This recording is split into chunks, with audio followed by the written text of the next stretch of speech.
खुला केसिया बिखारी।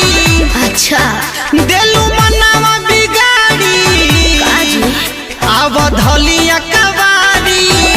अरे छोड़िए ना तोहर नया नया साड़ी का खुला केसिया बिखारी।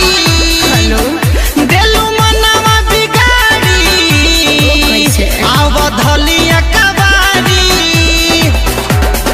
जिया जितेंद्री मरान मानी बतिया जिया जितेंद्री मरान मानी बतिया दिहिना जी दरवा छो नसे नसे उठता लहरिया। ए हो धनियावा पर बोर मल दीही पतली कमरिया। होई ना दर्द पर बोर मल दीही पतली कमरिया। अरे लावा ना मल दी बे हटी न होने।